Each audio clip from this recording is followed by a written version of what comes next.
అందరికీ నమస్కారం.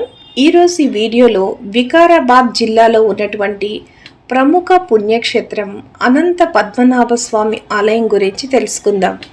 తెలంగాణలోని వికారాబాద్ జిల్లా అనంతగిరి కొండల్లో కొలువైన శ్రీ అనంత పద్మనాభ స్వామి ఆలయం ఒక ప్రసిద్ధ పుణ్యక్షేత్రం. ఈ ఆలయం హైదరాబాద్కు 75 కిలోమీటర్ల దూరంలో ఉంది. ఈ ఆలయంలో శ్రీ మహావిష్ణువు అనంత పద్మనాభ స్వామిగా పూజలు అందుకుంటున్నారు.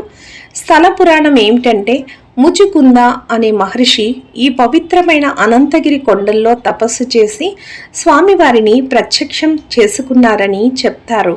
ఇక్కడ స్వామివారి విగ్రహం అనంత పద్మనాభ స్వామి రూపంలో ఉంటుంది. సమీపంలోని అడవుల నుండి పుట్టమన్ను తెచ్చి స్వామివారికి పూజలు చేయడం ఇక్కడి ప్రత్యేకత. ఇక్కడ స్వామివారి కోనేరు కూడా ఉంటుంది. ఇక్కడ మూసీ నది పుట్టిన ప్రదేశాన్ని మనం చూడవచ్చు.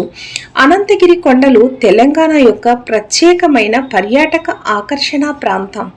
400 సంవత్సరాల పురాతన ఆలయం ఇది. ఇక్కడ స్వామివారికి అన్ని దేవాలయాల్లో జరిగే ప్రత్యేక పూజలు జరిపిస్తారు. మీరు కూడా సమయం దొరికినప్పుడు వెళ్ళి స్వామివారి దర్శనం చేసుకుని రండి. ఓం నమో నారాయణాయ. సర్వే జన సుఖినో భవంతు. ధన్యవాదములు.